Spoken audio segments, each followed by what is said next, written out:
तो जय हिंद दोस्तों, स्वागत है आप सभी लोगों का रोहित मंत्रा में। तो डियर स्टूडेंट, आज की इस वीडियो में आपको मैं बताने वाला हूं कि विज्ञान की कॉपी कैसे लिखेंगे आप लोग बोर्ड पेपर में। तो यहाँ पर देखिए दोस्तों, यहाँ पर जो मेरे पास है 2022 का विज्ञान का पेपर है और मैं आपको बताऊंगा कि आपको बोर्ड पेपर में कॉपी कैसे लिखना है। अगर दोस्तों आप इस तरह का कॉपी लिखते हैं तो आपको बोर्ड पेपर में 100% 15 से 20 नंबर फ्री मिलने वाले हैं। क्योंकि दोस्तों जो आपका लिखने का तरीका होता है, आप लोग गलत तरीके से कॉपी लिखते हैं और आपको जो एग्जामिनर होता है आपको फुल मार्क्स नहीं देता है। चलिए दोस्तों, यहाँ पर देखिए आपको क्या करना। पहले यहाँ पर देखिए जो आपका पेपर इस तरह का मिलता है बोर्ड पेपर में, ये तो आपका 2022 का है। अब देखिए आपको इस तरह का कॉपी मिलेगा। यहाँ पर देखिए, यहाँ पर नाम है तो आप पहले अपना नाम लिख देंगे। जैसे मान लीजिए मेरा नाम रोहित, तो मैं यहाँ पर लिख दूंगा रोहित।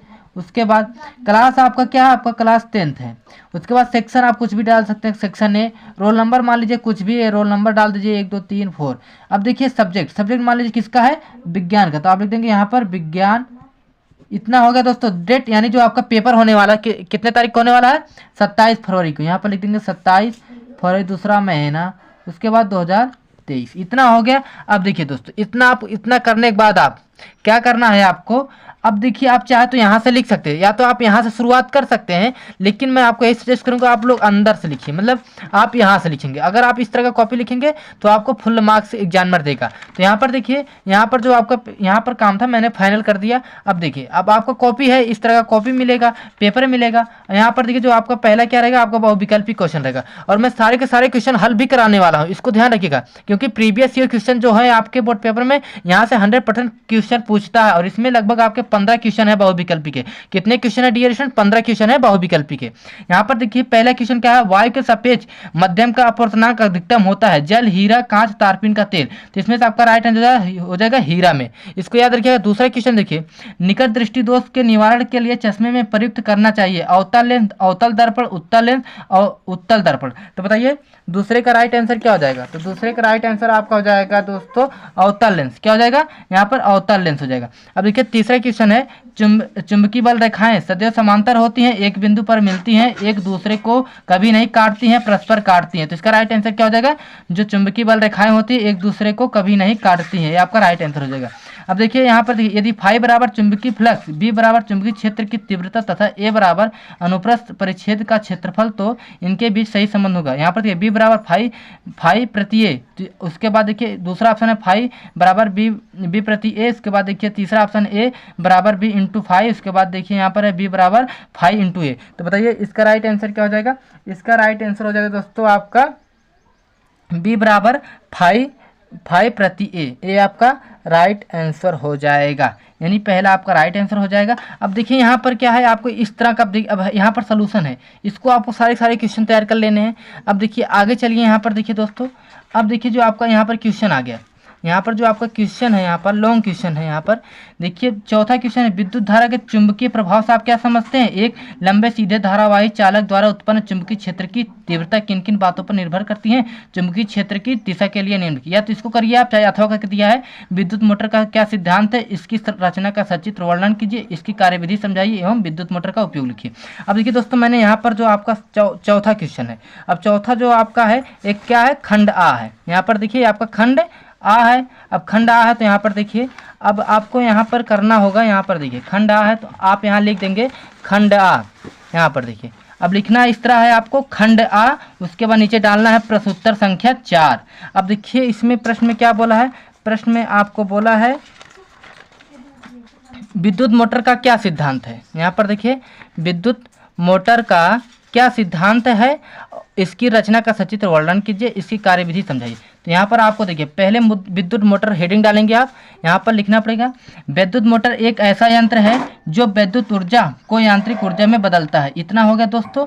अब देखिए अब आगे क्या करना, आपको सिद्धांत पूछा तो आप डालेंगे हेडिंग सिद्धांत, और सिद्धांत में देखिए विद्युत मोटर का सिद्धांत इस तथ्य पर आधारित है कि जब किसी कुंडली को चुंबकीय क्षेत्र में रखकर उसमें विद्युत धारा प्रवाहित की जाती है तो कुंडली पर एक बल युग्म कार्य करने लगता है जो कुंडली को उसके अक्ष पर घुमाने के लिए प्रयास करता है, यदि कुंडली अक्ष पर घुमाने के लिए प्रयास करता है, यदि कुंडली अपने अक्ष पर घूमने के लिए स्वतंत्र हो तो वह घूमने लगती है। इतना आपका हो गया सिद्धांत। अब देखिए यहाँ पर संरचना है। संरचना, अब देखिए विद्युत मोटर के 4 मुख्य भाग होते हैं, आपको मालूम है। आप उसका चित्र भी बना सकते हैं बोर्ड पेपर में, क्योंकि सचित्र वर्णन बोला है तो यहाँ पर मैंने सिर्फ लिखा है, सचित्र उसका फिगर नहीं बनाया है। अगर दोस्तों आप इस तरह का क्वेश्चन बोर्ड में लिखेंगे तो 100% आपको जो आपके एग्जामिनर जो होते हैं वो आपको फुल मार्क्स देंगे, ये आप ध्यान रखिएगा।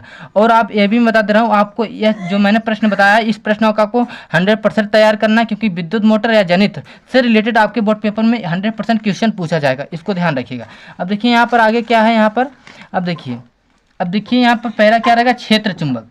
यह एक शक्तिशाली अस्थायी चुंबक होती है जिसके ध्रुव खंड N व S होते हैं। आपको मालूम है जो आपका बना होता है, जो आपका शक्तिशाली 2 चुंबक होते हैं क्या होते हैं, N व S होते हैं। अब देखिए दूसरा आर्मेचर, यह तांबे के तार के अनेक फेरों वाली एक आयताकार कुंडली ABCD होती है जो कच्चे लोहे की क्रोड पर तांबे के तार के पृथक्कृत फेरे लपेटकर बनाई जाती है। यह चुंबक के ध्रुवों NS के बीच घूमती है। इतना हो गया दोस्तों। तीसरा ऑप्शन है विभक्त वलय, जिसमें आपको विभक्त वलय का क्या कार्य होता है, ये 2 अर्धवृत्ताकार खंडों में विभक्त वलय के रूप में होते हैं। आर्मेचर के सिरे चित्रानुसार इन 2 अलग अलग वलयों में जुड़े रहते हैं। इतना हो गया। अब देखिए चौथा जो ब्रुश उसमें आपके रहता है मोटर, विद्युत मोटर में एक कार्बन धातु की बनी 2 पत्तियां होती है जिन्हें विभक्त वलय स्पर्श करते हैं। एक ब्रश से विद्युत धारा कुंडली में प्रवेश करती है तथा दूसरे ब्रश से बाहर निकलती है। इतना हो गया दोस्तों। अब देखिए आपको पूछा है कार्यविधि। अब कार्यविधि, अब देखिए क्या है आपका विद्युत मोटर का कार्यविधि क्या है। जब बैटरी से कुंडली में विद्युत धारा प्रवाहित करती है तो फ्लेमिंग के बाएं हाथ के नियम से कुंडली की भुजाओं AB तथा CD पर बराबर परंतु विपरीत दिशा में 2 बल कार्य करने लगते हैं। ये दोनों बल एक बल युग्म बनाते हैं जिसके कारण कुंडली वामावर्त दिशा में घूमने लगती है। इन विभक्त वलयों की मदद से धारा की दिशा में कार्य इस प्रकार रखी जाती है कि कुंडली पर बल युग्म लगातार एक ही दिशा में कार्य करे, अर्थात कुंडली एक ही दिशा में घूमती रहे। इतना होगा दोस्तों, ये आपका जो विद्युत मोटर का कार्यविधि है, ये आपके इतना लिख देंगे। अब देखिए जो आपका उपयोग है, विद्युत मोटर का उपयोग कहाँ कहाँ किया जाता है।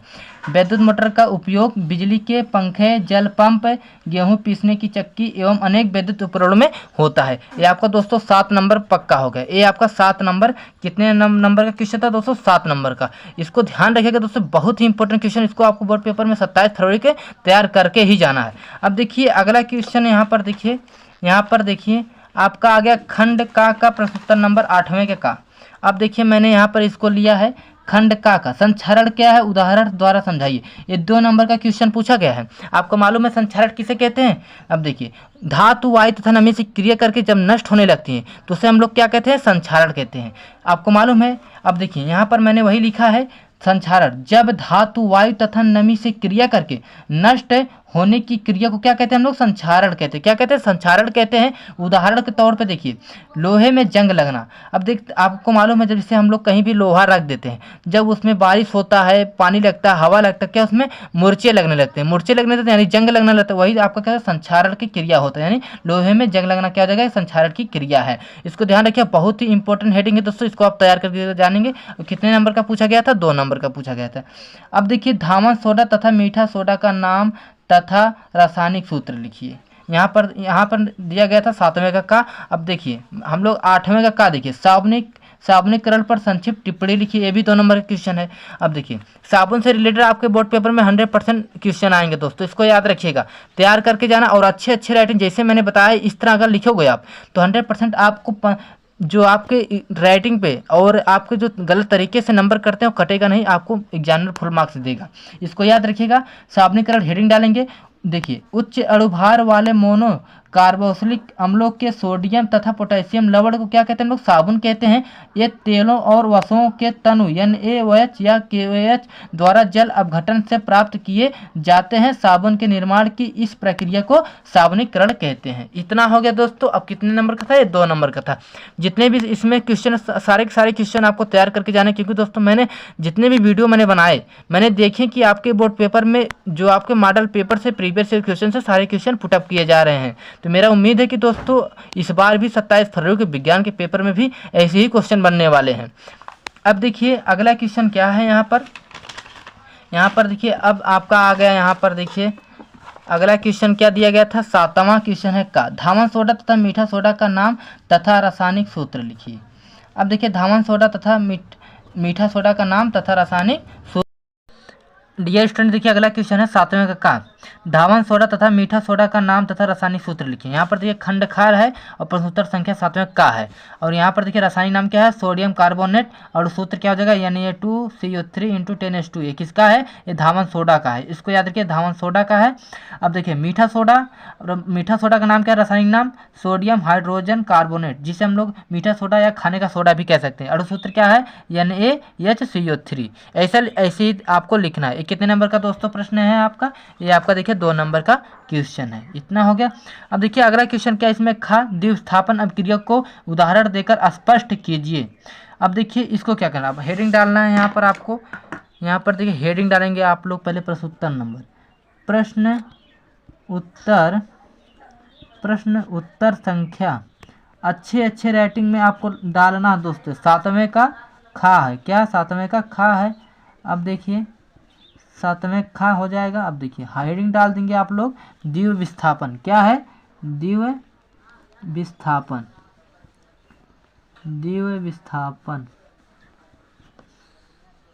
देखिए वे यहाँ पर लिखेंगे वे अभिक्रियाएं। क्या? वे अभिक्रियाएं आपको अच्छे राइटिंग में लिखना है डियर स्टूडेंट। वे अभिक्रियाएं जिनमें क्या? जिनमें अभिकारकों के बीच आयनों का संबंध। क्या? आयनों का आदान प्रदान होता है। क्या होता दोस्तों? आदान प्रदान होता है। इसको याद रखिएगा, आदान प्रदान होता है। उसे क्या कहते हैं? उसे द्विव विस्थापन अभिक्रिया कहते हैं। क्या कहते हैं? द्विव विस्थापन अभिक्रिया कहते हैं। आपको अच्छे और सुंदर राइटिंग में लिखना है डियर स्टूडेंट। अब देखिए आप यहाँ पर उदाहरण भी ले लेंगे। एक उदाहरण जैसे मैं बता दे रहा हूँ, जैसे यहाँ पर देखिए, उसके बाद डालेंगे उदाहरण। क्या? उदाहरण हो गया आपका। यहाँ पर देखिए उदाहरण लिखेंगे। यहाँ पर देखिए Na2SO4, इसके बाद प्लस BaCl2 इक्वल, यहाँ पर देखिए BaSO4, उसके बाद देखिए प्लस 2NaCl। इतना हो गया। अब देखिए यहाँ पर जो हुआ, तो यहाँ पर देखिए ये क्या है आपका? यस। इतना हो जाएगा दोस्तों। अब देखिए यहाँ पर ये आपका उदाहरण होगा। इसी तरह आप लोग, ये क्या आपका? सोडियम क्लोराइड है। ये आपका हो जाएगा बेरियम सल्फेट है। इसी तरह दोस्तों आपको उदाहरण दे देना है। और कितने नंबर का है दोस्तों प्रश्न? आपका 2 नंबर का क्वेश्चन है। इतना हो गया दोस्तों। अब देखिए यहाँ पर भी आगे भी क्वेश्चन है। आप इसी तरह सारे के सारे क्वेश्चन हल कर सकते हैं। बहुत ही इंपॉर्टेंट प्रश्न है दोस्तों। अब देखिए इसी तरह आपको बोर्ड पेपर में कॉपी लिखना मैंने बता दिए हैं दोस्तों। यहाँ पर देखिए इसमें कुछ बहुविकल्पी क्वेश्चन में बहुविकल्पी क्वेश्चन को हल करा दे रहा हूँ। जिससे देखिए वह प्रक्रियाएँ जिनमें जटिल कार्बनिक अणु सरल अणुओं में टूटते हैं। अब अपचयी अभिक्रियाएँ पहला तथा दूसरा दोनों समान अभिक्रियाएँ। तो बताइए इसका राइट क्या हो जाएगा? बताइए इसका राइट आंसर क्या हो जाएगा? पहले का हो जाएगा आपका दोस्तों अपचयी अभिक्रिया। अब देखिए चर्मदा या पेलेग्रा रोग निम्नलिखित में से किस विटामिन की कमी होती है? तो इसका राइट आंसर हो जाएगा आपका विटामिन B3 के कारण होता है, इसमें ऑप्शन आपको दिया नहीं गया है। किसके कारण होता है? विटामिन 3 के कारण होता है। अब देखिए गाह हीमोग्लोबिन महत्वपूर्ण भूमिका निभाता है, तो इसका राइट आंसर हो जाएगा शोषण में। अगला क्वेश्चन देखिए, फ्लोएम द्वारा भोजन का स्थानांतरण होता है प्रोटीन के रूप में, तो इसका राइट आंसर हो जाएगा सुक्रोज के रूप में होता है। अगला क्वेश्चन यहाँ पर देखिए, लार में कौन सा एंजाइम पाया जाता है दोस्तों? तो लार में आपका टैलिन नामक एंजाइम पाया जाता है। ये सारे क्वेश्चन आप स्क्रीनशॉट ले लीजिएगा दोस्तों और इनको तैयार कर लीजिएगा।